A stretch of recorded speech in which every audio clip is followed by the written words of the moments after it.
नमस्कार दोस्तों, आपका स्वागत है आपके अपने चैनल स्टडी वाइंस ऑफिशियल पर। तो आज की इस वीडियो में हम भारत की नदियों का भाग 2 गंगा नदी तंत्र कवर करेंगे। मैं आपको डायग्राम के सहायता से समझाऊंगा, पूरा डिटेल में कवर कराऊंगा। इससे पिछली वीडियो में हमने सिंधु नदी तंत्र और ब्रह्मपुत्र नदी तंत्र उसे कवर कर लिया था, और आज की वीडियो में हम देखेंगे गंगा नदी तंत्र। तो चलिए बिना देरी किए हुए वीडियो को शुरू करते हैं। तो चलिए वीडियो की शुरुआत करते हैं। और गंगा नदी तंत्र को पूरा डायग्राम से समझने से पहले हम कुछ गंगा नदी से रिलेटेड बेसिक जानकारी जान लेते हैं। उसके बाद हम पूरा गंगा नदी तंत्र डायग्राम से कवर करेंगे।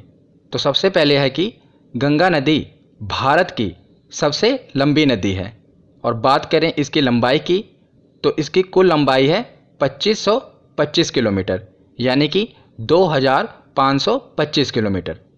और गंगा नदी दो देशों से गुजरती है, भारत और बांग्लादेश। तो भारत के उत्तराखंड से निकलती है, उसके बाद ये बांग्लादेश चली जाती है, और बांग्लादेश से बाद ये बंगाल की खाड़ी में गिर जाती है। तो ये दो देशों से गुजरती है। पर बात करें इसके अपोहा तंत्र की, मतलब कि इसकी सहायक नदियों की, उसको भी इंक्लूड करें तो सहायक नदियां तो नेपाल से भी आती हैं। पर अगर मुख्य रूप से गंगा नदी देखें तो वो दो देशों से ही गुजरती है, भारत और बांग्लादेश। उसके बाद देखते हैं कि गंगा नदी भारत के 5 राज्यों से गुजरती है। किन किन राज्यों से? बहुत ही महत्वपूर्ण है और कई बार एग्जाम में पूछे गए हैं। तो सबसे पहले है उत्तराखंड। उत्तराखंड से तो ये निकलती ही है। उसके बाद एंटर करती है उत्तर प्रदेश, और उत्तर प्रदेश के बाद बिहार। बिहार के बाद ये आगे झारखंड के ऊपरी हिस्से से निकलती है। तो कई किताबों में आपने पढ़ा होगा, उसमें झारखंड नहीं दिया होता। पर याद रखिए, जो गंगा नदी है ये झारखंड के भी कुछ हिस्सों से होकर गुजरती है, और उसके बाद ये पश्चिम बंगाल में चली जाती है, और पश्चिम बंगाल के बाद ये बांग्लादेश में प्रवेश करती है। तो बांग्लादेश के बाद ये बंगाल की खाड़ी में गिर जाती है। तो कुल कितने राज्य हुए हमारे जो भारत में हैं? ये हुए 5 राज्य: उत्तराखंड, उत्तर प्रदेश, बिहार, झारखंड और पश्चिम बंगाल। आगे हम इसे मैप में भी देखेंगे, पर अभी आप याद रखिए। उसके बाद हम देखते हैं गंगा नदी की कुछ विशेषता। तो गंगा नदी स्वतः स्वच्छ होने वाली नदी है, यानी कि ये सेल्फ प्योरीफाइंग रिवर है। आपने भी देखा होगा, जब आप गंगा स्नान करने जाते हैं तो वहाँ से बोतलों में गंगा जल भर कर लाते हैं ना, और वो गंगा जल आप कितने दिनों तक, सालों तक रखते हैं, फिर भी वो खराब नहीं होता। तो क्यों खराब नहीं होता? आपने कारण जाना इसके पीछे? तो इसके पीछे का कारण है बैक्टीरियोफेज नामक एक वायरस। तो ये बैक्टीरियोफेज नामक एक वायरस है, जिसके कारण जो गंगा नदी है इसका पानी कभी खराब नहीं होता, क्योंकि ये वायरस है बैक्टीरियोफेज, ये हानिकारक जो बैक्टीरिया होते हैं उनको ख़त्म कर देता है। तो जो गंगा नदी में हानिकारक बैक्टीरिया होते हैं ना, उनको बैक्टीरियोफेज नामक वायरस ख़त्म कर देता है, जिस कारण जो गंगा नदी है इसके पानी में कभी कीड़े नहीं लगते और ना ही पानी खराब होता है। याद रखिएगा, महत्वपूर्ण फैक्ट है। उसके बाद देखते हैं कि गंगा नदी को 2008 में राष्ट्रीय नदी घोषित कर दिया गया। अब ये हमारी नेशनल रिवर है गंगा नदी। कब किया गया घोषित? 2008 में। अगला फैक्ट है कि गंगा डॉल्फिन को भारत का राष्ट्रीय जलीय जीव घोषित किया गया है। तो जो गंगा में डॉल्फिन पाई जाती है उसे हमारे भारत का राष्ट्रीय जलीय जीव घोषित किया गया है, ये भी याद रखिए। तो ये हमने पढ़ी कुछ बेसिक जानकारी। अब हम देखते हैं गंगा नदी का उद्गम स्थल। तो हमने गंगा नदी से रिलेटेड बेसिक जानकारी ले ली। अब हम देखते हैं कि गंगा नदी का उद्गम कहाँ से हुआ। तो आपने किताबों में पढ़ा होगा कि जो गंगा नदी है इसका उद्गम उत्तराखंड के गोमुख से गंगोत्री हिमानी से हुआ है। हिमानी मतलब होता है ग्लेशियर, तो ग्लेशियर को हिंदी में हिमानी कहते हैं। तो उत्तराखंड के गंगोत्री हिमानी से हुआ है। पर याद रखिए, गंगोत्री हिमानी से भागीरथी नदी निकली है, वहाँ पर इसे कहते हैं भागीरथी नदी। और आपने पौराणिक कथाओं में भी पढ़ा होगा कि गंगा को भागीरथी कहा जाता है। इसीलिए हम मानते हैं कि गंगोत्री हिमानी से ही गंगा नदी निकलती है, पर ऐसा नहीं है। जो गंगा नदी है ये 2 नदियों के संगम से बनी है। एक है भागीरथी नदी और दूसरा है अलकनंदा नदी। जब ये दोनों नदियाँ मिलती हैं वहीं से गंगा नदी बनी है। आप इमेज में देख रहे होंगे ये है अलकनंदा नदी और इधर से आ रही है भागीरथी नदी। तो जहाँ ये दोनों नदियों का संगम होता है तो ये दोनों नदियाँ मिलकर गंगा नदी बनाती हैं। तो गंगा नदी जो है ये दो नदियों के संगम से बनी है। याद रखिएगा, एग्जाम में कई बार पूछा जाता है। कौन कौन सी है? एक है भागीरथी नदी और दूसरी है अलकनंदा नदी। तो ये मिलती कहाँ पर है? तो देवप्रयाग में। जो प्रयाग शब्द है इसका अर्थ होता है नदियों का संगम। तो देवप्रयाग में दोनों नदियाँ मिलती हैं, भागीरथी नदी और अलकनंदा नदी, और यहीं से आगे ये बनती है गंगा नदी। और याद रखिएगा, जो ये अलकनंदा नदी है ये किस मंदिर के तट पर है? कई बार एग्जाम में पूछा गया है। तो ये प्रसिद्ध बद्रीनाथ मंदिर के तट पर है। कौन सी नदी? अलकनंदा नदी। तो हमने ये पढ़ लिया कि दो नदियों के संगम से बनी है गंगा नदी। अब हम इसके आगे देखते हैं। तो उसके बाद अब हम आगे देखते हैं, जैसा कि हमने पीछे देखा कि जो गंगा नदी है ये दो नदियों के संगम से बनी है, एक है भागीरथी और दूसरी है अलकनंदा। उसी प्रकार जो ये अलकनंदा नदी है ना, इसमें कुछ सहायक नदियाँ भी मिली हुई हैं। तो सहायक नदियाँ जो हैं ये एग्ज़ाम में बहुत बार पूछी गई हैं, मोस्ट इम्पोर्टेंट। तो ये सहायक नदियाँ जहाँ पर आकर मिलती हैं तो प्रयागों का नाम है, जैसे विष्णु प्रयाग, नंद प्रयाग और कर्ण प्रयाग और रुद्र प्रयाग। तो ये पूछे जाते हैं कि बताइए देव प्रयाग में किन दो नदियों का संगम है, रुद्र प्रयाग में किन दो नदियों का संगम है। तो हमें अगर पता होगा कि अलकनंदा में कौन सी सहायक नदी आकर मिलती है तभी तो हम बता पाएंगे। तो एक नदी है ये तो कॉमन रहेगी, अलकनंदा नदी, और इसी में दूसरी सहायक नदी आकर मिलेगी। तो वही हमें पता करना है कि कौन कौन सी सहायक नदियाँ आकर अलकनंदा में मिलती हैं। तो ये नदियों का संगम इम्पोर्टेंट है, इसे हम याद कैसे करेंगे? तो इसे मैं आपको एक कथा की सहायता से याद कराऊंगा, पुरानी कथा की सहायता से हमारी काम की है, जिससे हम इसे याद रख पाएंगे। आपने पुरानी कथा सुनी होगी कि गंगा नदी का धरती पर अवतरण कैसे हुआ। आपने पुराने सीरियल भी देखे होंगे धार्मिक, उसमें भी बताया गया है। अगर नहीं भी देखे तो कोई बात नहीं, ये हमारी काम की कथा है, इससे हम इसे याद रख पाएंगे, इसलिए सुनिए। तो धरती पर जो गंगा नदी का अवतरण हुआ था, मतलब माँ गंगा धरती पर कैसे आई थी। तो पुरानी कथाओं की मान्यता अनुसार जो गंगा नदी है ये भगवान विष्णु के चरणों से निकली हैं। तो भगवान विष्णु के चरणों से जब ये निकली और धरती पर आ रही थी तो इनके जो वेग था, मतलब जो गंगा की स्पीड थी, बहुत तेज़ थी। तो जब ये धरती पर आ रही थी तो इनकी स्पीड बहुत तेज़ थी, जिस कारण भगवान शिव जी ने क्या किया, इन्हें अपनी जटाओं में धारण कर लिया और अपनी जटाओं में धारण करके जो इनकी गति थी उसको मंद कर दिया। मंद मतलब कि धीमा कर दिया। और उसके बाद जब धीमी हो गई इनकी गति जो थी, इनका वेग था वो एकदम धीमा हो गया। उसके बाद उन्होंने अपनी जटा से इनको निकाला, तब ये धरती पर अवतरित हुई। ये पुरानी कथाओं की मान्यता है। मैं आपको इसको क्यों बता रहा हूँ? क्योंकि इससे हम इसे याद रख पाएंगे। क्योंकि सबसे पहले गंगा नदी कहाँ से निकली? तो भगवान विष्णु के चरणों से। तो चरणों के धूल से याद रखना है। तो धौली गंगा, और धौली गंगा जहाँ अलकनंदा से मिलती हैं उसे विष्णु प्रयाग कहते हैं। तो इसीलिए मैंने आपको कथा सुनाई कि भगवान विष्णु के चरणों के धूल से निकली हैं, तो इसीलिए ये विष्णु प्रयाग याद रखेंगे। तो धौली गंगा जहाँ अलकनंदा में मिलती है उसे विष्णु प्रयाग कहते हैं। और दूसरा मैंने आपको बताया कि फिर जब वेग ज़्यादा था तो भगवान भोलेनाथ ने अपनी जटाओं में धारण कर लिया, तो वेग मंद पड़ गया। तो केदारनाथ मंदिर से एक नदी निकलती है, मंदाकिनी नदी। तो मंदाकिनी, इसे मंद से आप याद रखेंगे कि इसकी गति को भगवान भोलेनाथ ने मंद कर दिया था। और ये मिलती कहाँ पर है? तो रुद्रप्रयाग में।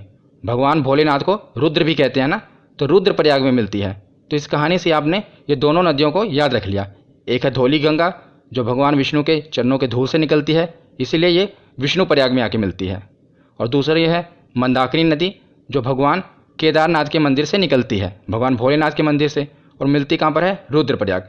तो रुद्रप्रयाग में अलकनंदा और मंदाकिनी मिलती है और विष्णु प्रयाग में अलकनंदा और धौली गंगा मिलती है। पहले आप इसे डायग्राम में देख लीजिए, उसके बाद मैं दोबारा आपको बता दूंगा। तो ये दो नदियाँ हो गई। उसके बाद है एक नंदाकिनी नदी। ये कहाँ पर आगे मिलती है? तो नंद प्रयाग में। ये तो आसानी से याद रख लेंगे, नंदाकिनी नंद प्रयाग में मिलती है। इसमें एक नदी कॉमन रहेगी अलकनंदा, और दूसरी नदियाँ इसमें आके मिलेंगी। एक ही नदी बची हमारी, पिंडार नदी, और ये मिलती है कर्ण प्रयाग में। तो ये 5 प्रयाग हो गए, विष्णु प्रयाग, नंद प्रयाग, कर्ण प्रयाग, रुद्र प्रयाग और देव प्रयाग। और हिंदू धर्म में इन 5 प्रयागों की बहुत मान्यता है, तो याद रखिएगा। और ये सभी उत्तराखंड में ही हैं।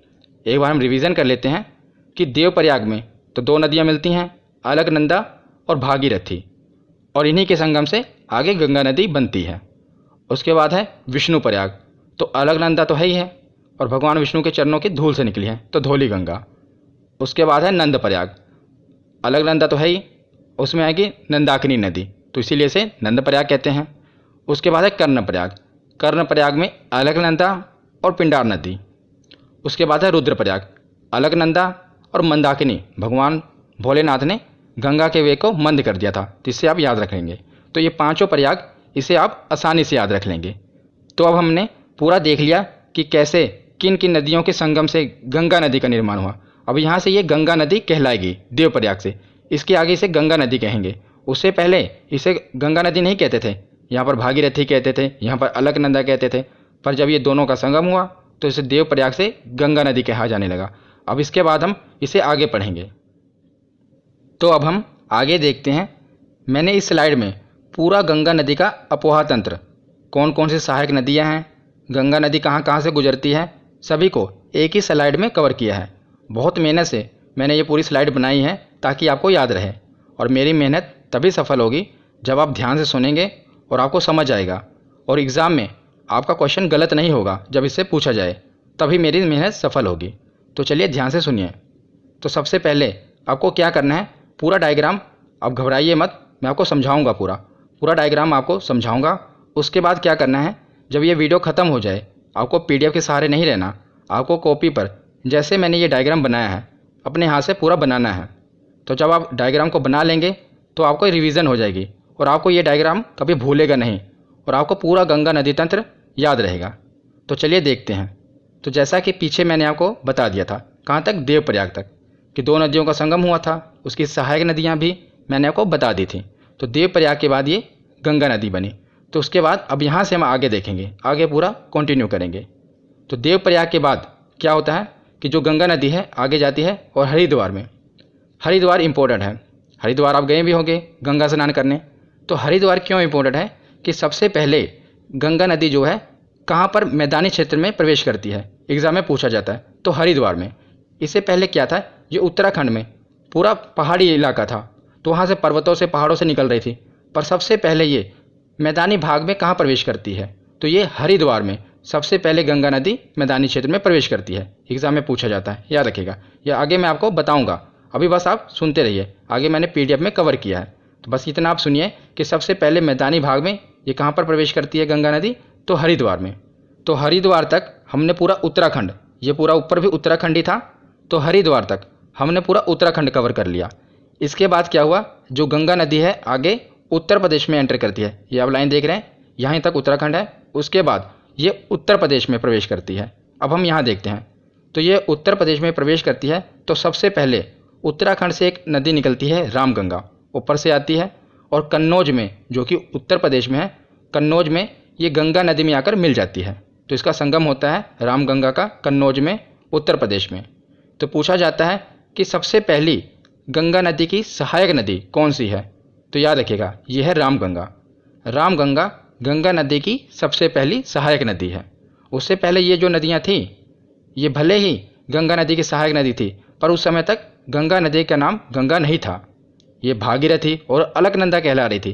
पर देवप्रयाग के बाद इसका नाम गंगा पड़ा, और उसके बाद फिर सबसे पहले यही सहायक नदी आई, रामगंगा। इसीलिए याद रखिएगा रामगंगा इसकी सबसे पहली सहायक नदी है। और ये भी याद रखिएगा कि एग्ज़ाम में ये पूछा जाता है कि ये दाईं ओर से आ रही है या बाईं ओर से, तो ये आप क्लियर रखिएगा। गंगा नदी ऐसे आ रही है ना, इस तरफ जा रही है, तो दाईं ओर कौन सा होगा, तो ये होगा दाईं ओर, और ऊपर होगा बाईं ओर। याद रखिएगा ये राइट साइड है और ये लेफ्ट साइड है, आप अपने हिसाब से देखिएगा, ठीक है ना। तो कन्नौज में कौन सी नदी मिल रही है, रामगंगा नदी, और ये कहाँ से आ रही है, उत्तराखंड से, और ये गंगा नदी की सबसे पहली सहायक नदी है। तो उसके बाद क्या होता है, कन्नौज के बाद आगे गंगा नदी जाती है प्रयागराज में। प्रयागराज जिससे पहले इलाहाबाद कहा जाता था, और यहीं पर गंगा, जमुना और सरस्वती तीन नदियों का संगम होता है। कहाँ पर, प्रयागराज में। पर जो सरस्वती नदी है वो विलुप्त हो चुकी है, मतलब कि वो भूमिगत है, ऊपर नहीं दिखती। पर जो यमुना नदी है ये हम देखते हैं। तो यमुना नदी कहाँ से निकलती है, तो हमने देखा था गंगोत्री हिमानी, यहाँ से निकली थी भागीरथी नदी, उसी के बगल है यमुनोत्री हिमानी। तो उत्तराखंड के बंदरपूंछ में यमुनोत्री हिमनद से, हिमनद मतलब क्या होता है, मैंने आपको बताया था, ग्लेशियर, इसी को हिमानी भी कहते हैं। तो यमुनोत्री हिमानी से निकलती है यमुना नदी। आसान है, कि यमुनोत्री हिमानी से निकल रही है तो यमुना नदी है। तो गंगा नदी के समानांतर ये बहती हुई आती है और क्या करती है, प्रयागराज में आकर गंगा नदी से मिल जाती है। और यमुना नदी को याद रखेगा कालिंदी नदी भी कहते हैं।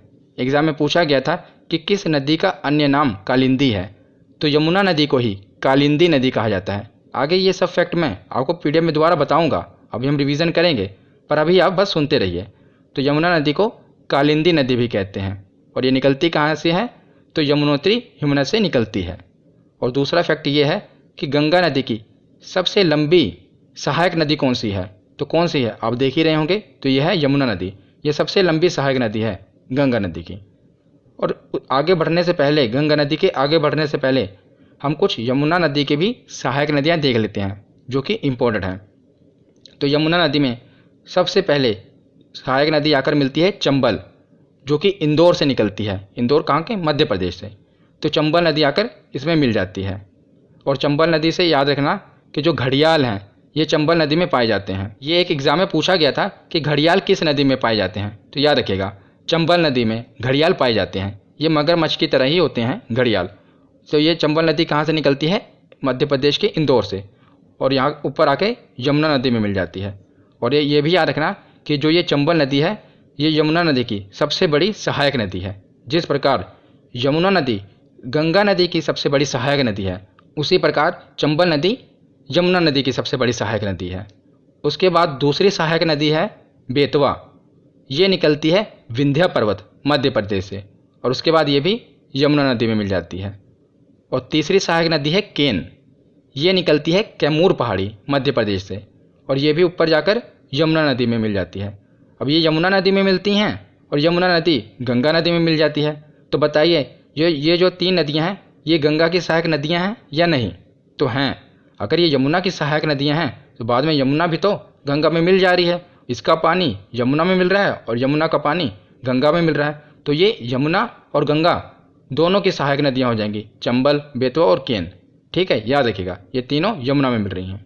तो यहाँ पर हमने देख लिया, और हमने ये भी देख लिया कि जो यमुना नदी है ये प्रयागराज में आकर मिल रही है, और प्रयागराज में गंगा, जमुना और सरस्वती ये तीनों नदियाँ मिलती हैं।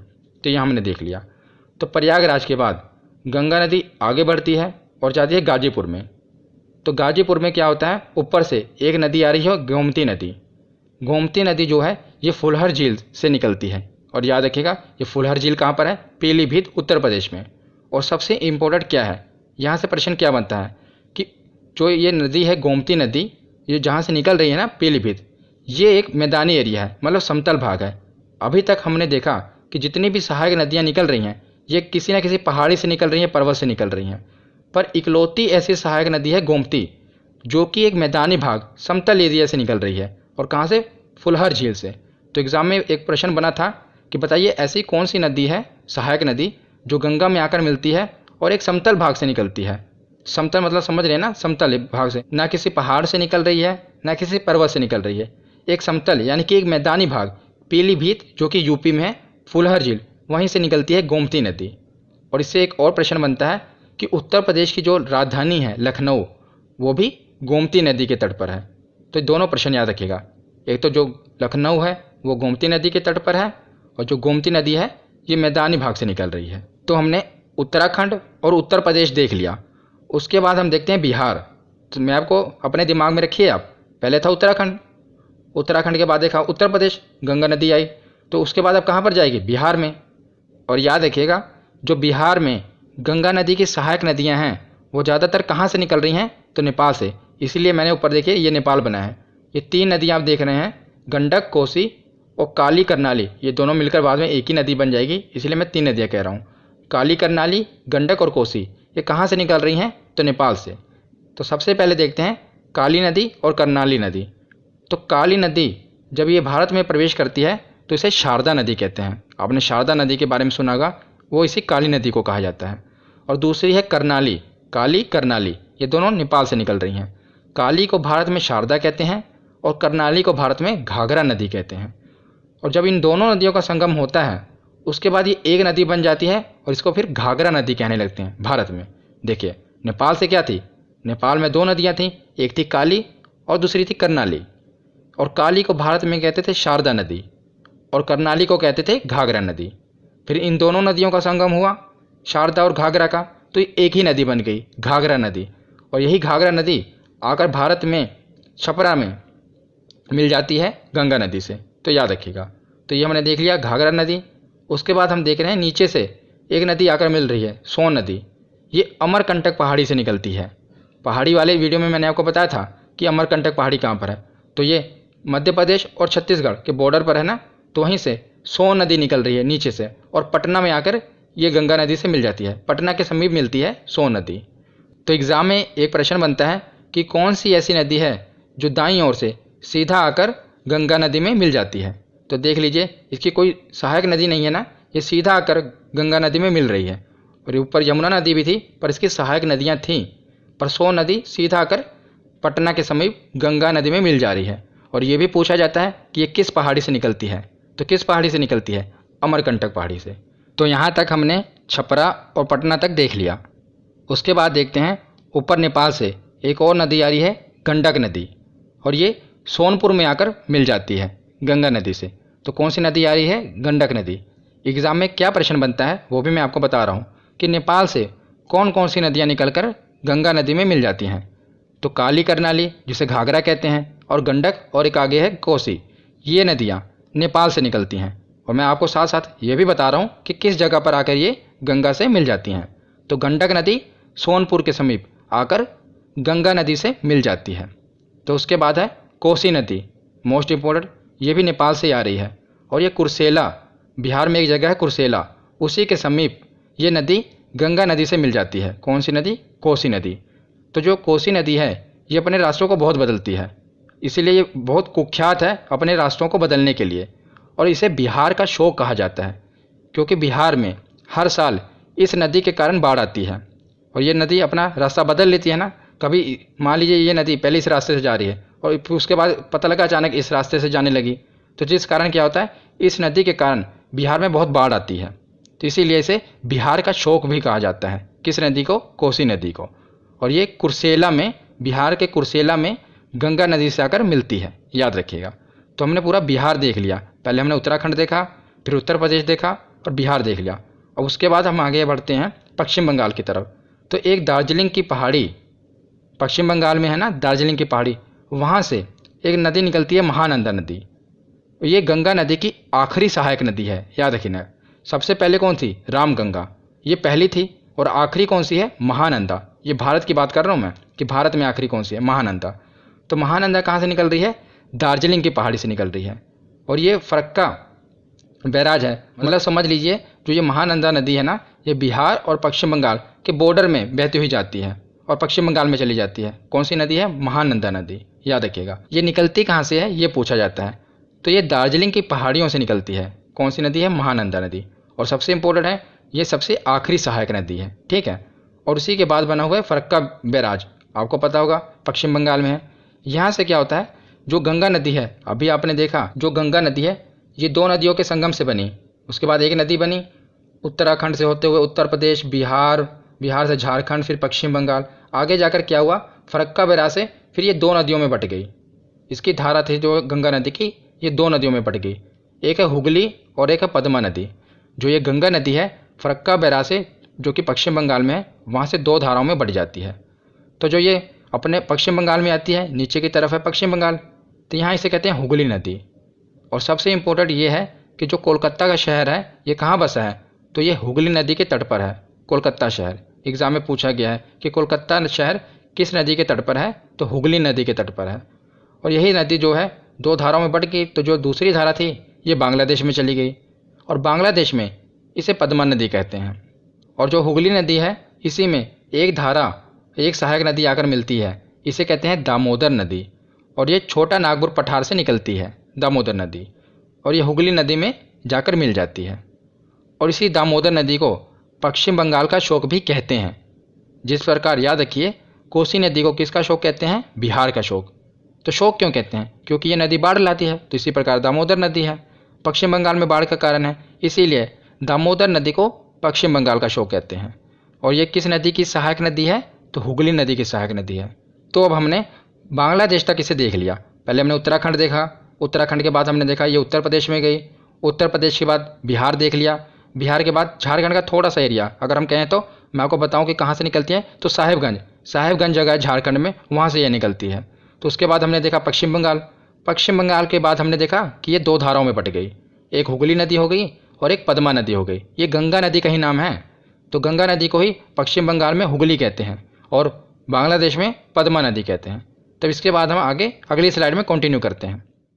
तो पिछली स्लाइड में हमने देख लिया कि जो गंगा नदी थी वो दो धाराओं में बट गई थी। ये तो अपने यहीं पश्चिम बंगाल में हुगली नदी हो गई और यही गंगा नदी जब बांग्लादेश में एंटर करती है तो इसको कहते हैं पद्मा। ये थोड़ा सा रह गया, इसे भी देख लीजिए क्योंकि एग्जाम में प्रश्न बनेंगे इससे। तो पद्मा नदी कहते हैं बांग्लादेश में। और इससे पिछली वीडियो में मैंने आपको बताया था कि जो ब्रह्मपुत्र नदी है अरुणाचल प्रदेश से आते हुए सिक्किम से होते हुए बांग्लादेश में जा रही थी ना, तो बांग्लादेश में उसे क्या कहते थे, जमुना। तो ब्रह्मपुत्र को कहते हैं जमुना बांग्लादेश में और गंगा को कहते हैं पद्मा। तो ये दोनों नदियाँ एक जगह आकर मिल जाती हैं। और एक नदी है मेघना जो कि बांग्लादेश से होते हुए इन धाराओं में मिल जाती है। तो तीन नदियों का संगम हो जाता है, पद्मा, जमुना और मेघना। और उसके बाद ये एक नदी बन जाती है जिसे मेघना नदी कहते हैं। फिर से बता देता हूँ, गंगा नदी जब बांग्लादेश में एंटर करती है तो उसे कहते हैं पद्मा और ब्रह्मपुत्र नदी बांग्लादेश में एंटर करती है तो उसे कहते हैं जमुना और बांग्लादेश से ही एक नदी है मेघना। ये तीनों नदियों का संगम होता है और संगम होने के बाद एक नदी बनती है। तो इस नदी को क्या नाम देते हैं, बांग्लादेश वाली से कहते हैं मेघना नदी। और एग्ज़ाम में क्या प्रश्न बनता है, एग्ज़ाम में ये प्रश्न बनता है कि जो गंगा और जमुना इन दोनों नदियों का संगम जब बांग्लादेश में होता है तो उसे क्या कहते हैं, तो उसे मेघना नदी कहते हैं, याद रखिएगा। और यही मेघना नदी फिर जाकर समुद्र में मिल जाती है और समुद्र में दुनिया के सबसे बड़ा डेल्टा सुंदरवन डेल्टा का निर्माण करती है। तो ये डेल्टा क्या होता है ये मैं आपको आगे बताता हूँ। तो पीछे हमने देख लिया कि जो मेघना नदी थी जब ये समुद्र में जाती है, मतलब कि गंगा ब्रह्मपुत्र ये सभी नदियाँ जब समुद्र में जाती हैं तो डेल्टा का निर्माण करती हैं। ये दुनिया का सबसे बड़ा डेल्टा है सुंदरवन डेल्टा। तो ये डेल्टा होता क्या है, पहले इसकी मैं आपको डेफिनेशन बताता हूँ फिर अपनी भाषा में आसानी से समझाता हूँ। तो सबसे पहले है कि डेल्टा प्रायः उस भूभाग को कहा जाता है जो नदी द्वारा लाए गए अवसादों के संचयन से निर्मित होता है। विशेषता नदी के मुहाने पर जहाँ वह किसी समुद्र में गिरती है इस भूभाग का आकार साधारणतः त्रिभुज जैसा होता है। आप देख ही रहे होंगे त्रिभुज जैसे इसकी आकृति होती है, इसी को कहा जाता है, क्या कहा जाता है, डेल्टा कहा जाता है। तो अब मैं आपको आसान भाषा में समझाता हूँ। आपने देखा होगा कोई भी नदी निकलती है तो पर्वत या पहाड़ों से निकलती है, ऊंचाई से। तो जब ये नदी ऊंचाई से निकलती है तो इसका बहाव बहुत तेज होता है, बहुत तेज़ी से बहती हुई आती है और अपने साथ मिट्टी अवसाद ये सब लेकर बहती हुई आती है। तो जब ये पहाड़ी भागों से निकल रही होती है तब तो इसकी गति बहुत तेज़ होती है, पर जैसे ये मैदानी भाग में एंटर करती है अब इसकी गति क्या होती है, मंद पड़ जाती है, मतलब धीमी हो जाती है। पर ये जो मिट्टी है अभी भी उसको बहाकर ले जा रही होती है, पर इसकी गति जो होती है स्लो हो जाती है। या ऐसे याद रखिए कि जब ये पहाड़ों से निकलती है तो ये तो पूरी जवान होती है, पर जैसे जैसे ये समतल ज़मीन पर जाती जाती है बूढ़ी होती जाती है। अब जो इसमें शक्ति होती है जो मिट्टी अपने साथ ही लेकर आ रही है उसको जो धकेलने की क्षमता होती है वो बहुत कम हो जाती है। पहले तो जब ये ढालों से उतर रही होती है तो पूरा तेज़ी के साथ मिट्टी को बहाकर ले आ रही होती है, पर जैसे जैसे ये समतल भागों में एंटर करती है इसको जो ढकेलने की क्षमता है जो अपने साथ ये कचरा मिट्टी लेकर आ रही है उसकी क्षमता कम हो जाती है। पर जैसे ये समुद्र के पास पहुँचती है बिल्कुल इसकी क्षमता खत्म हो जाती है। तो क्या करती है, मिट्टी को अपने साथ लाए गए जो गाद मिट्टी अवसाद है उसको जमा कर देती है। तो एक जगह जमा कर देती है सारा कचरा। पर उसके बाद क्या है, पर जो नदी है उसको तो कहीं ना कहीं से निकलना है ना, तो अलग अलग शाखाओं में बढ़ जाती है। जैसा कि आप इमेज में देख रहे हैं, ये देखिए नदी आई, उसने अपने साथ पूरा कचरा जमा कर दिया। अब उसके बाद क्या हुआ, नदी देख रहे हैं ना अलग अलग शाखाओं में बट गई और जाकर समुद्र में मिल गई। तो इस प्रकार क्या हुआ, एक त्रिभुजाकार आकृति बन गई और इसी को कहते हैं डेल्टा। आशा करता हूँ आपको समझ आया होगा, इसी को क्या कहा जाता है, डेल्टा कहा जाता है। और यही डेल्टा जो है गंगा और ब्रह्मपुत्र नदी आकर बनाती हैं इसमें अपने बंगाल की खाड़ी में। और यही सुंदरवन डेल्टा पूरी दुनिया का सबसे बड़ा डेल्टा है, याद रखिएगा। तो अब हम कुछ महत्वपूर्ण तथ्य देख लेते हैं, इससे हमारा रिवीजन हो जाएगा। एक बार इसे भी कवर कर लेते हैं। तो अलकनंदा तथा भागीरथी के संगम को क्या कहते हैं, तो इसे गंगा नदी कहते हैं, जैसा कि मैंने आपको बताया। और गंगा की पहली सहायक नदी कौन सी है, तो कौन सी है गंगा की पहली सहायक नदी, तो ये है रामगंगा। गंगा की आखिरी सहायक नदी कौन सी है, तो ये है महानंदा। और गंगा की सबसे लंबी सहायक नदी तो यह है यमुना। उसके बाद है कि गंगा नदी कहाँ से मैदानी क्षेत्र में प्रवेश करती है, तो ये हरिद्वार में। मैदानी क्षेत्र में प्रवेश करती है। उससे पहले ये उत्तराखंड में पर्वत और पहाड़ों से निकल रही होती है, पर जैसे ही ये हरिद्वार में एंटर करती है वहाँ से ये मैदानी क्षेत्र में प्रवेश करती है। आगे है कि गंगा नदी के तट पर बसे प्रमुख शहर कौन कौन से हैं। तो सबसे पहले है प्रयागराज, प्रयागराज जिसे पहले इलाहाबाद कहा जाता था। उसके बाद है वाराणसी, बनारस। उसके आगे है कानपुर और उसके आगे है पटना। तो ये कुछ प्रमुख शहर हैं जो कि गंगा नदी के तट पर बसे हुए हैं। आगे है कि हुगली नदी के तट पर कौन सा प्रमुख शहर बसा है। तो मैंने आपको बताया था कौन सा प्रमुख शहर बसा है, तो कोलकाता, यह हुगली नदी के तट पर बसा हुआ है। उसके आगे है कि गंगा और ब्रह्मपुत्र की संयुक्त जलधारा बांग्लादेश में क्या कहलाती है। तो बताइए क्या कहलाती है। तो ये मेघना कहलाती है। गंगा को पद्मा कहते हैं, ब्रह्मपुत्र को जमुना कहते हैं, और जब ये दोनों धाराएं मिलती हैं तो उसे मेघना कहते हैं। याद रखिएगा। इसमें एक नदी और आकर मिलती है मेघना, उसी के कारण इसका नाम मेघना पड़ा है। पर ज़्यादातर यही प्रश्न पूछा जाता है कि गंगा और ब्रह्मपुत्र की संयुक्त जलधारा को क्या कहते हैं, तो मेघना कहते हैं। आगे है कि बिहार का शोक किस नदी को कहते हैं, तो कोसी नदी को। ये अपने मार्ग को बदलने के लिए कुख्यात है कोसी नदी, और इसे बिहार का शोक कहा जाता है। आगे है कि बंगाल का शोक किसे कहते हैं, तो दामोदर नदी को बंगाल का शोक कहते हैं। आगे है कि गंगा की सहायक नदी जिसका उद्गम स्थल मैदानी भाग है, तो गोमती नदी। मैंने आपको बताया था ना कि गोमती नदी ऐसी नदी है जिसका उद्गम स्थल मैदानी भाग है। तो यहाँ पर हमारा थ्योरी सेक्शन कंप्लीट होता है। अब हम इसके प्रीवियस ईयर क्वेश्चन देखते हैं। तो चलिए अब प्रीवियस ईयर क्वेश्चन देखते हैं कि हमारे कितने क्वेश्चन सही होते हैं। सबसे पहला प्रश्न है कि गंगा नदी निम्नलिखित में से किस राज्य से नहीं गुजरती। तो कौन कौन से राज्यों से गुजरती है, पहले तो ये आपको पता होना चाहिए। तो सबसे पहले कौन सा था, बोलिए। उत्तराखंड, दूसरा उत्तर प्रदेश, तीसरा बिहार, चौथा झारखंड, पांचवा पश्चिम बंगाल। तो इसमें देखिए कौन सा नहीं है, उत्तर प्रदेश, बिहार, बंगाल, ये तो है मध्य प्रदेश, यहाँ से नहीं गुजरती। अगला प्रश्न क्या है कि कालिंदी नदी का दूसरा नाम क्या है। तो बताइए क्या है। मैंने आपको बताया था यमुना। यमुना को ही कालिंदी नदी कहा जाता है। ये एनटीपीसी में पूछा गया था। उसके बाद अगला प्रश्न है कि के नदी निम्नलिखित में से किसकी सहायक नदी है। पीछे मैंने आपको इसकी ट्रिक नहीं बताई, मैं आपको बता देता हूँ, मैं भूल गया था। इसकी ट्रिक भी है जिसे आप याद रख सकते हैं। तो जैसा कि ये 3 नदियाँ थी ना, चंबल, बेतवा और केन, इसे याद रखने का तरीका भी है। जिसे आप KBC से याद रख सकते हैं। KBC, कौन बनेगा करोड़पति वाला ना, मैंने उल्टा लिख दिया KBC। तो के से केन, बी से बेतवा और सी से चंबल।